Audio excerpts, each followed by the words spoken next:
that this is a special meeting of the Jinx Aquarium Authority. Today is Monday, April 18th, 2022.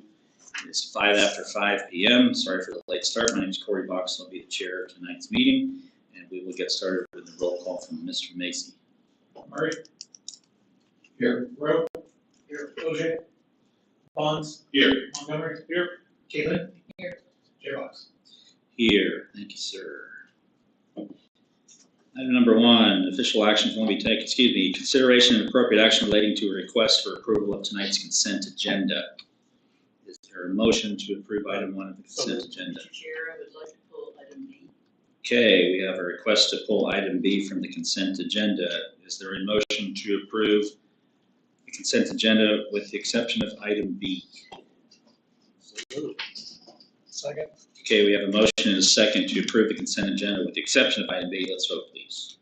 Murray. Yes. Rowe. Yes. Bonds. Yes. Montgomery. Yes. Caitlin. Yes. J-Box. Yes. Item 2 is consideration of appropriate action related to items removed from the consent agenda. Item B. Councilor Lynn, or where are we here? Yes, thank you. Yes, ma'am. I'm still working on looking through some of this information that I think we need more information of, like the transfer in and out. There's no information there. We've got a transfer in or out. It doesn't say in or out, but it says $500,000.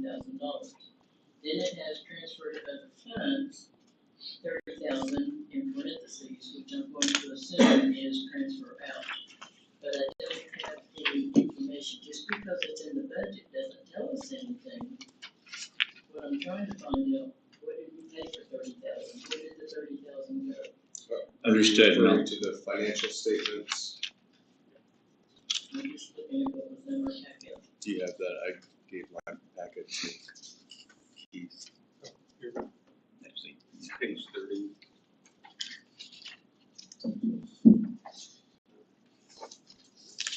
So, Mr. Shroud. I brought this up a couple of meetings ago, and I thought that Mr. Something would. I'm sorry, where are we? Page 30? Okay. yeah, the 500,000 would be a transfer in, and then the 30,000 is a transfer out to the risk management fund. Okay, then I would like to have that labeled, that it was transferred out to risk management fund, so we know where the money is going. And where did the 500,000, did we just put 500,000 in the budget when we did the budget? Mm-hmm. That's from Fund 59, which is the Jinx Public Works Authority's risk management fund, and that is funded through industrial water sales. So there's a 25% markup on the water that is sold to Green Country Energy, and that's earmarked to go towards the aquarium's debt if the aquarium cannot pay its debt with the receipts that it receives annually. So we're paying the water bill as well, or the risk management for the aquarium. So If they can't pay it, we pay it. if the aquarium authority doesn't have enough revenue in the fiscal year to pay the debt, that amount comes out of Fund 59 from the Jinx Public Works Authority, and that was approved probably 8 years ago by the Jinx Public Works Authority, City Council, and the Aquarium Authority. And that's what, when we talk about increasing revenue at the aquarium so that the aquarium can be financially sustainable long term. So we've been doing this for 8 years. I mean, I'm just trying to get this timeline here that we can pay it. No, from 2002 to 2016, $923,000 from the Vision 2025 sales tax initiative that was approved by voters.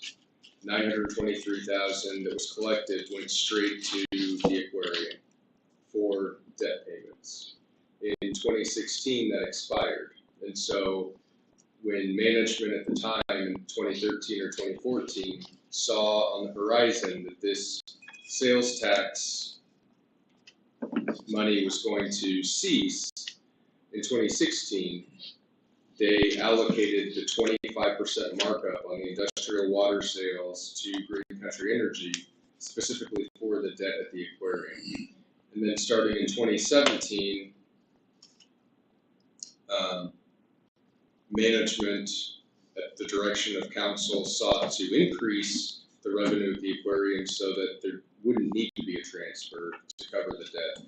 And so I believe in 17 there was a $400,000 transfer.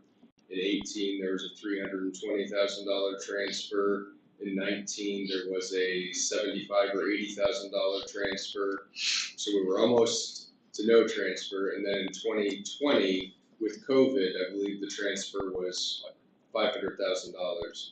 Then in 2021, as business picked back up at the aquarium, there was no transfer last year. So was the 500,000 transferred from JPWA?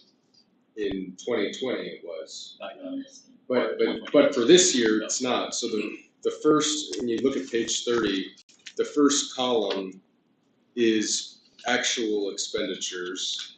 The second column is the budget, and the third column is the previous year-to-date expenditures. And that's why you see the 500,000 budgeted, but you don't see that the 500,000 has been transferred. And I think with, as well as the aquarium is doing this year financially, I don't, I'll be hedged here, but I don't think that there will need to be a transfer this fiscal year either. So 2021 and 2022 would be the first 2 years of the aquarium's existence that a transfer was not necessary to cover the debt payments.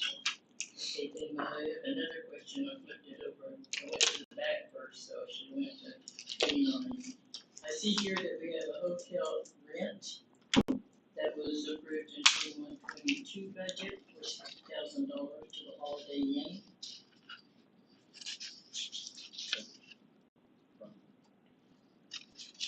Where are we at? Page 29.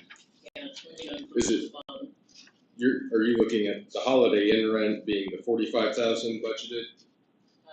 Mine says 60,202. No, That's that's state sales sales tax. tax. And so what that is, I don't think she cares about that. I think she cares about the Holiday Inn. so the hotel is responsible for paying the aquarium a land lease for the property that they use. And I think they have a 50-year lease with 2 potential extensions. And in 2020, the threshold, I believe, is they have to be 50% occupied to start paying a portion of their revenue. So in 2020, we didn't see any rent really because people weren't traveling with COVID. And in 2021 even, we didn't really see that, but that has picked back up this fiscal year. Okay. Now, this one, I think, this question, I think, goes to OAF. Because if I understood and clarified again, when I was going through this on the Halloween event, if I understood from Harvey in our last conversation that you guys put forth the money to pull these events off, Some, yes, not all, some. well, we may be contributing more, but I don't know that we, other than time, Turn your mic on, please. I'm sorry, Thank you.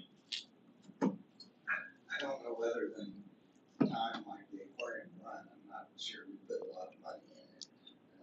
You may first find some of the stuff, you know, Chris.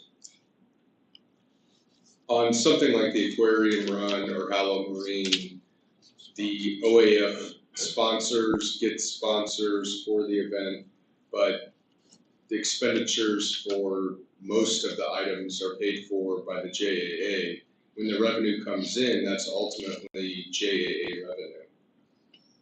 But like Al Marine, I know we've funded in the past, extra candy and things that. It's a joint effort. Yeah, it always depends on the level of sponsors we're able to get. Sometimes that covers all the costs, basically. Other times, the OAF has put in additional funds to be sure that they got everything they need to make the event go well. And historically, at the end of the fiscal year, the finance director works with the OAF and tries to true up what came in, what was expended, and get to a number that then the OAF transfers to the JAA. like splash, that's not the case. We fund the whole thing. And that proceeds of that goes into the OAF to be used for the aquarium at some point in the future. Here is another request that I have. Did we not get the legals, Teresa, Chip? I asked about if I could get the attorneys to get together and agree upon the legals in regard to the paperwork and the relationship, because I keep seeing a 3-people team here. And Teresa emailed that out today, and I know that your email is one of, we are working through an email migration from one environment to another, and that started Thursday night. So we've had email issues, but she did email that out on Monday. Did you bring copies? So we have copies of that as well. Yeah, Teresa got that together. She did the lion's share of work, but we both looked at it. We've got it's a memo, I guess. It's a memo. Yeah. Came from you? Yeah. So I have another request that has to do with finances, because, I think, because what I hear is OF that's in this, JAA that's in this. What I'd like to see is a financial report from OAF over the last year, 6 months, on what they've raised, what they've contributed, because I'm hearing that JPWA has helped with the water bill and things like that. It's not listed here, but that happened. So I'd like for James, Mr. Salceda, for the past 6 months, I would like a year, but I'd be happy with 6 months on, and see if we're balancing out here. That's all I'm asking. And just to be clear, the JPWA has not provided any of that $500,000 this fiscal year. So they don't pay the water. I mean, the money that they use to transfer is from industrial water sales to Green Country Energy. So we charge Green Country Energy not only the amount that we pay the city of Tulsa for their water, but we mark it up 25%. They pay us that, and then we put it into the risk management fund for this purpose. And the whole goal over the last, again, 5-6 years has been increase aquarium revenue so that transfer is not necessary. But I think it would be good if we could visually have something over what the city of Jinx and the citizens of Jinx does for the aquarium and what the OAF, and that's why I wanted to look at that. Maybe Teresa's papers will answer some of that, but that's what I'd like to know. What does the citizens of Jinx put forth? Because we're getting ready to talk about the citizens putting forth over $1 million, and I would like to see where this balance is. And I think it would be, if you just look at a 6-month snapshot, I don't think that tells the full story of what the OAF has contributed to the aquarium, because you're talking about land and time and whatever the value of that land is. But that includes the Jinx staff also. It does, yeah. Land, asphalt, cement. What you're saying about the OAF is the same thing for us. So that's where I want to see what the balance is. And just to remind everyone, the Jinx Aquarium Authority is a public trust whose sole beneficiary is the city of Jinx. So the Jinx Aquarium Authority exists solely to benefit the city of Jinx. And OAF, Still, there's a partnership here. Absolutely. And so that's why I think if we could see on paper how the partnership works, which I think is what I'm looking for with Teresa. So how does this partnership work? How does it, the finances, who does the finances? Because that's why, as Councilor Ward 1, to support the OAF, but also to support the citizens of Jinx. So it's a partnership that we only see one piece of when we come to the JAA. I disagree with that. I mean, it's an audited financial statement every year that is provided to this group, and certainly you should have copies of it. So I don't recall ever seeing it, or We approved approved in it. here. Yeah, I think it was the last meeting. March. Yeah. And the OAF also provides the IRS a 990 form every year that outlines their finances and contributions Do you to, get a copy of it, or does the city get a copy of it? I don't recall one being emailed recently, but I know where to get it if I want to see it. And they would be happy to provide it. Sure. That's what Yeah. I'm not saying they're hiding stuff. Yeah, I'm saying no, I want information. Yeah. Where the balance is in this. Hey, Chris, let me ask you a question. Do you envision a scenario in which the JAA doesn't need to exist? no. Okay. Do you envision a scenario where you're not the general manager of the Oklahoma Aquarium? If the Oklahoma Aquarium had zero debt and it made money hand over fist every quarter, every year, do you see a scenario in which city staff has a member like you that's the general manager of the aquarium? I think that's a possibility. Yeah. I mean, I think it's a ways off, but I asked the question not. I think it's how is it a conflict if the aquarium exists solely to benefit the city of James? Just like the James Public Works Authority exists solely to benefit the city of James. You know, I would look at it this way, Councilor Lynn. I hope this is a good analogy, but if my son wanted to buy a car at the age of 17, he doesn't have the credit to get a loan, so he needs his dad to co-sign for the loan. And stop me if this is a bad analogy, because anyone, especially you, Harvey, as a person who's willing to co-sign for the loan, ultimately I'm responsible if he defaults. They're coming after me, so I think I want to say in what the vehicle is and how it's financed. I think I want some say, and I essentially become the general manager of that vehicle, even though my son's driving it and the title may be in his name, my name, and it's until such a point where he can stand on his own. The Oklahoma Aquarium, the general manager of the Oklahoma Aquarium has been the city manager of Jinx since, anybody want to take a guess? The beginning. The very beginning. If it were a conflict of interest, have we ever had this discussion before, Mr. Rowe? Has it come? I would be more concerned if, and I'm sorry to interrupt, but every department that the city has, whether it's a part of the JAA, the city, or the Jinx Public Works Authority, the director of that department, first they have a mission and they try to meet that mission within their department. But at a larger level, every single department exists to benefit the city of Jinx. And the city manager, the city attorney, the finance director, the assistant city manager, all are the overseeing managers of all of those departments, all of those funds. And we, if the fire department wants to add 10 people, that adversely affects every other department. If the aquarium wants to spend $5 million on an exhibit and wants the funds to come from JPWA or the city, that has an adverse impact on every other department.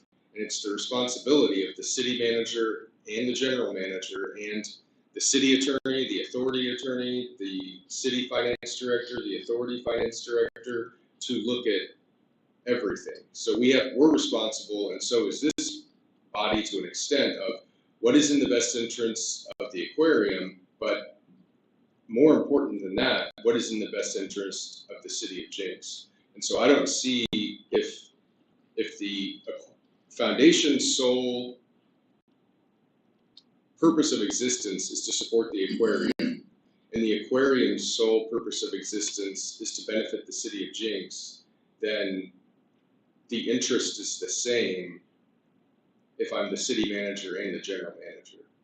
There is no conflict of interest. There is very much conflict, because you, as the city manager, knows that there's $1 million in JPWA.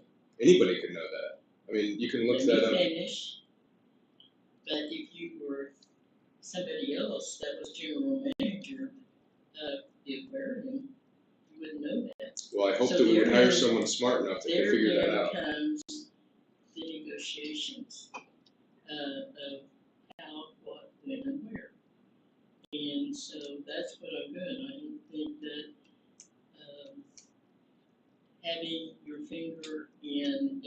piece of the pie, so to speak, is actually beneficial because there becomes that conflict of interest, which is good, which is bad. That's my opinion, and nobody else may agree with me, but I can tell you I've had a conversation with several people, and they all agree with me that it's a separate entity. If it wasn't a separate entity, we wouldn't be a team sitting up here. Because as soon as we leave here, then you go and put on your city manager hat. And you go and put on your city council hat. And I do, but I sit up here vested in supporting one or the other. And I thought about that answer because I knew that that's what was coming. And I agree with you, but on all hats, that's what I work for, is what is best for Jinx. I'm not saying you don't, but I'm saying the knowledge base that you have, I think you have too much knowledge as for the city of Jinx. The other question. Councilor Lynn, How do you? hold on. We're no longer focused on the agenda item. This is with either discussion we can put on the agenda, or we can schedule a meeting to discuss it. Was your second question in relation to item B? Have you got who appointed him?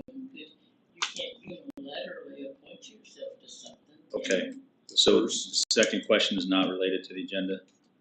Is your current question related to the agenda item, or was it the question you just posed a second? Okay, you want to go ahead and shelve it? We can't put it back Okay. on the agenda. Yeah, or maybe we could just schedule a good old fashioned. That's fine with Hash me. it out. I spent 2 years trying to talk about things and Okay. everybody would. All right, did he answer your question satisfactorily as it relates to the original intent of letter B? No? It's about the 500,000? Oh, 500, yes. That's good. So Mr. Seseda, for the sake of our upcoming budget meetings, and you know how much I love those, I kind of agree to some extent when we see some of these big numbers and you have something to transfer to other funds, I kind of sit there and go, what's that? It'd be, if you could put a parentheses there and help us, it'd be great. Just because you guys deal with this every day, and then Gary, Isabel, and I, and the Vice Mayor and Councilor Lynn just sit there and it's trust. So, yeah, that'd be good. Just a little bit would be great. If I could, I would like to, in relationship to the funds here, I would like to see funds, a sheet. Like, sorry, Keith. I would like to see some kind of financial information that comes from the foundation as related to their contribution to the aquarium. The OEF has no obligation though to provide that, do they? I mean, I'm sure they will. they would, but I don't think they have any legal obligation to do that. They're a fundraising That's what entity. the mayor had alluded to, or Chris alluded to on the purpose of the JAA. OAF only exists for one purpose, and that's to help in any way they can, financially, time-wise, to help the aquarium. So we're not as focused as Chris alluded to the city of Jinx, but indirectly we are. We don't have another cause except to help the aquarium, period. And I understand that. I just would like to see a financial spreadsheet. Well, but you concluded in the past that it's like the responsibility to take it this way, the OAF is not funding enough of the aquarium. I'm saying that's all we do. And I think I prefaced that with my lack of knowledge, because as I said, I probably was the only one in the room that didn't know some of that you told me. Fair enough. But there is an audit. It's available. We all voted on it. And you all have a copy of it. It's not a secret. Oh, I didn't, not making any, I'm not making any reference to that. Okay, thank you very much. So we need a motion to approve letter B of the consent agenda, please. So, second. Thank you. We have a motion and a second on item B of number 1. Can we vote, please? Murray? Yes. Rowe? Yes. Bonds? Yes. Montgomery? Yes. Kalen? Yes. Jerox? Yes, thank you. Item 3, discussion and possible action on the location and design of the new of the new quarantine building. We're on page 35. Are we moving the whole damn thing? Because we're gonna need more money. We better make some. You really got Councilman's attention now. That's right. Move it. If you have the illustrations in front of you, that was created by Greg Helms on the top page. You can also see it on the screen. You can see the location. If everybody can see where the existing Art Demo building at Sharp Quarantine is. And then the proposed location, which is due south, about 20 feet due south. The quarantine facility has increased in size. The current facility is 100 feet long by 80 feet wide, and the new facility is 150 feet long by 80 foot wide, plus a 25-foot wide storage yard that you can see kind of bumped out. And this new quarantine also includes, if you can see on the new drawing, where it looks like offices. So we have a kitchen, a new kitchen proposed, a research lab. That would be something Ann would really appreciate and put to use. We have a dive shop, and we have a unisex bathroom and showers as well. And so all that is within that 150 foot length footprint. The storage area that you can see that bump out, that's going to be concealed. The entire facility is going to match the current aquarium, while the existing facility is obviously a metal building with a green roof that does not match the facility. So this will blend in much better. It won't be an eyesore from any direction, and including that storage bump out will also blend in well. That's where we will store a lot of equipment and salt. And next to it, you can see a small little circle. Well, it's not on the rendering, but it's got, yeah, you can see it there, where the bump out of the storage area is. You can see the salt mixing area, and so that's going to be, it's outdoors, but it's concealed, and basically what that consists of is it's a tank that we can forklift salt into.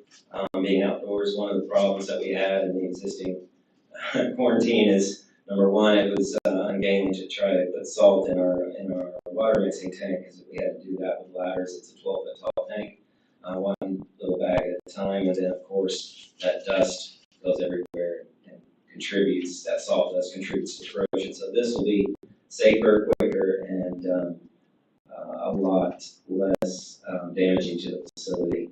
And it can be done in super sacks with a forklift, a single bag. And then that creates a slurry, and we can pump that into our holding tanks, which are a bunch of little round circles that you see in that rectangle.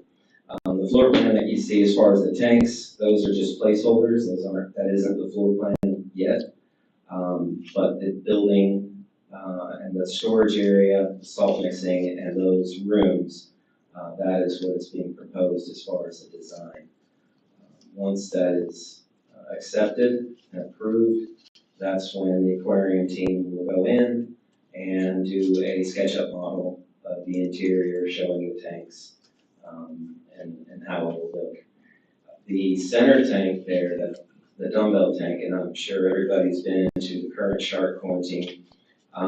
We have our current tank, which is the exact same size and shape, is a fiberglass tank, and all the other tanks that are fiberglass in the existing facility will be moved and reused, except for that main dumbbell tank, that main Shark tank. And the reason for that is the material, the fiberglass is not it's not compatible with large bull sharks long-term. Also, that material, that fiberglass in time has fatigue to its structure. We don't know to what extent, but it's common with fiberglass to have fatigue from a harmonic motion of water. And so with large 300-pound bull sharks that could easily hit the side wall with full force, we decide that we want to do a concrete tank instead, so we don't have anything catastrophic happen. If that tank was to rupture, you would have a 100,000-gallon tidal wave inside the building, which would do a lot of damage, plus would most likely result in the mortality of the sharks that are in it.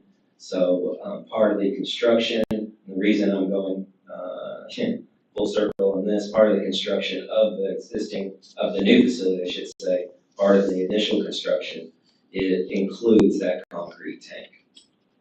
So along with the construction of the building, the contractor would include that concrete tank.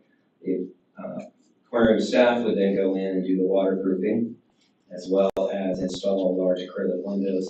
Because it's a concrete tank, that benefits us in the ability to put large view windows for tour groups.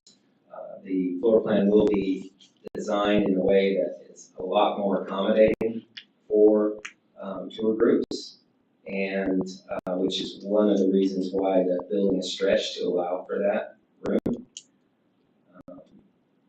Does anybody have any questions? Kenny, you have, in your example, you have roughly the same number of tanks, or That's correct. did you add more? No, we're keeping the same number of tanks that we have, so nothing will change. We are going to upgrade all of the filtration, so we will not reuse. I would say the vast majority of the filtration will not be reused. When we designed this filtration, it was over 20 years ago, and as you can imagine, equipment has changed, more efficient equipment, better equipment, and so we will use all new components, and so we're not adding to any tanks because what we had originally constructed has proven pretty successful and has satisfied all I our thought needs. you occasionally have ended up where you were one short. That's why I asked the question. Well, no matter how many you have, you're always one short. Is the large animal tank the same size as the existing when it's finished, or? No, technically it's not. It is, but it's not, and because it's concrete for that tank, and I'm making an assumption, is going to be roughly 10 inches thick, the concrete, so with a fiberglass tank, it's only a 1/4 inch thick. So these are 40-foot diameter ID, so inner diameter. So the concrete tank will maintain the 40-foot inner diameter, but of course, we'll tack on another, I would say 10 inches to either side, so 20 inches wider of a footprint. And we will be doing the waterproofing. We prefer that contractors do not do the waterproofing because it is a job that you really have to know what you're doing, and oftentimes it fails when done improperly, and it is probably done improperly more than it is done properly. So that's why we're going to do the waterproofing in-house. As far as construction time, I do not have a concrete time, but I'm estimating somewhere around probably the better part of a year for the initial construction of the facility, and then a minimum of another year for the aquarium staff to go in and move what needs to be moved and construct new filtration, etc. So that's kind of, and I would say a contingency of another 6 months or even longer. So We would like to, if the funding is available, to hire some contract help that, such as journeyman plumbers, that kind of thing, that can work within our staff's direction and to speed things up so we're not taking too long. The step as far as with that concrete tank, that tank actually buys us a lot of freedom and really helps facilitate moving the animals, because that tank we can do that filtration first and get that tank running, even if there's no other tanks in the building. And as a matter of fact, that's what we will do. And that way, that tank will be ready for animals, and we can shift all the sharks out of the existing building while it's still operational and put it in that main tank. That would allow for the existing main tank, the fiberglass tank, to act as a shifting area. So we could then shift all the animals from one tank at a time while we cut it down and move it. And actually, we could do two at a time, because that tank does have a partition. There's a reason for the shape of that dumbbell, and one of the reasons is to be able to have a partition gate in the cleft there that you see, and that splits it into two tanks, and therefore we can shift animals, move their tanks, and then move the animals back. And then when we're done, we can decommission the main tank. And Kenny, I think the main purpose of this item is to basically approve the location of the building, and I think we can, because I think there's more work to be done on the design of what's going inside. But the main thing is, do we think can we move forward with this location? Absolutely. So I am lost on the location, tell me again, Kenny. Okay, so that would be, yeah, there you go. So the green is the current, you see the top left? Yes. Yeah. Do you have a start date? We do not yet. Once this is approved, we'll go back and do our floor plan, which may facilitate some changes. But at the same time, Greg Helms will be putting a bid package together. That way we can go to bid and get a real number, a real figure. And of course, we will bring that back. Okay, now my understanding was whenever we pulled out the equity in that bond, the 7.5, and then sold out for close to 8, that all of that was supposed to go to this building. The purpose of that was to lock in our debt payment and to pull cash out. And the largest project to be funded with those funds would be this project. And I'm hoping that we can spend, no more than 4 of the 7.5, maybe 5 on this. Because the other thing that was talked about, because it was Keith's favorite subject, was the miniature golf course. Well, and we talked about that. I think that staff kind of shifted their priorities to the carousel from the miniature golf, since the carousel would be less expensive and less labor intensive. Okay, so instead of the miniature golf course, we bought a carousel. I wouldn't say instead of. I'd say this is what we're doing. This is our priority right now, is the carousel. We would still like to do the miniature golf, but at a later time. Yeah, and whether it's there or somewhere else on the campus. So let me ask you this again, and everybody knows it in the room but me. Of that $7.5 million, where is it and who's monitoring as we take money from it? It's sitting in an account an escrow account, or basically sitting in a trust account at Bank First. And so we request money from that account for the stated purpose of the refinancing. Okay, is that reported in anywhere? Not monthly. Not on a monthly basis, no.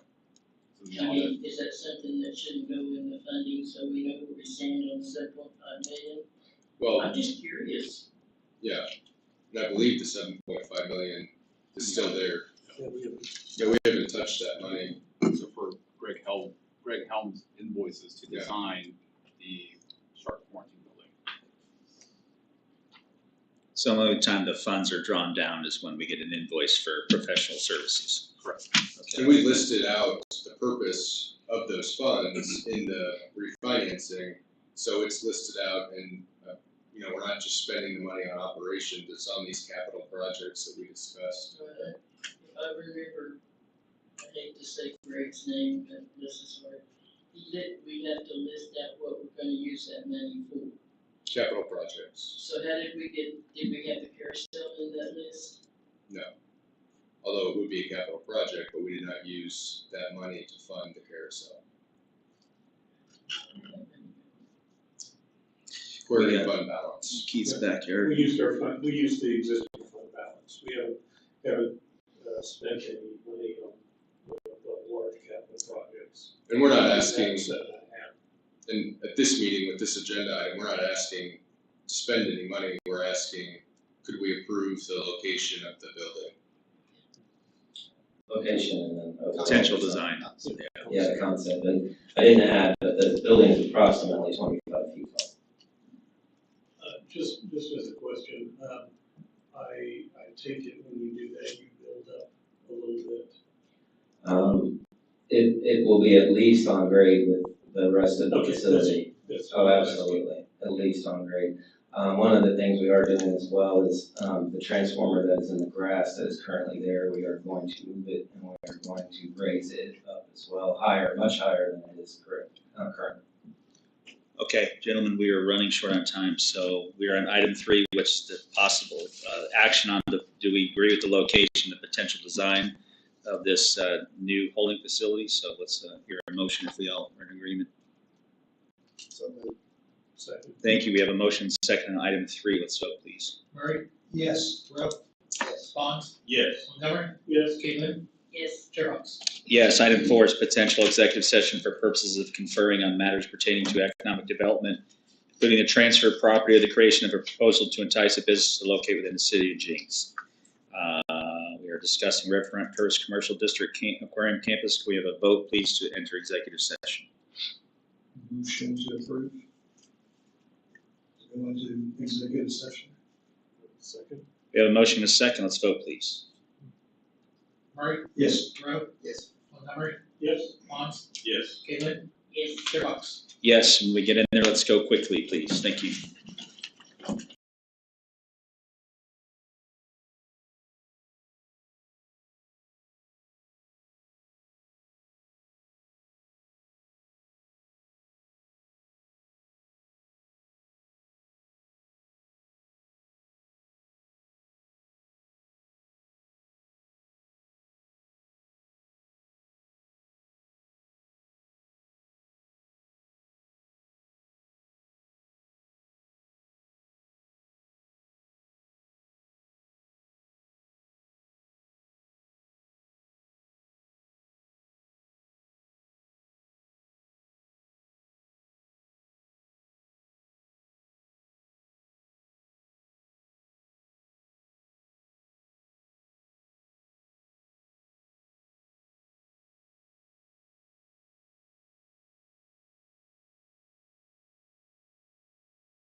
5:05 PM, no votes were cast.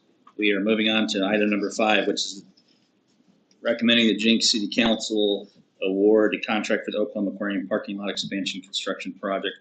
We're on page 37. Chair and all members of the authority, as we've discussed over the last 2 months, we think that it will benefit the aquarium and the future development of the aquarium campus if we were to add 200 extra spaces in between the aquarium building and the existing parking lot. That would allow for future development, especially on the 1.6 acres immediately west of the existing lot, to potentially share some of the parking, have a cross-parking agreement. In addition, the aquarium during peak times does fill up their existing lot. And there's some other items along with this, such as sealing and basically improving the aesthetic of the existing parking lot that would benefit not only the Oklahoma Aquarium, but also the city of Jenks. So we recommend that the aquarium accept this proposed parking lot design. Very well, thank you, Mr. Stroud. Any questions from the trustees on item 5?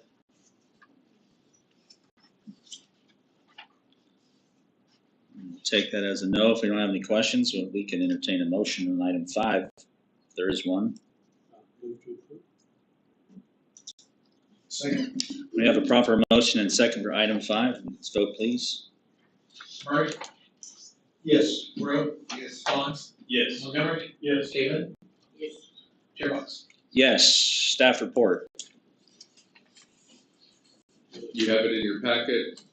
If you have any questions for Kenny, let us know, but we're a little bit late for our next meeting. Thank you, sir. Can I have a motion for adjournment, please? Move to adjourn. Second. Great, thank you. A motion and a second for adjournment. Let's vote.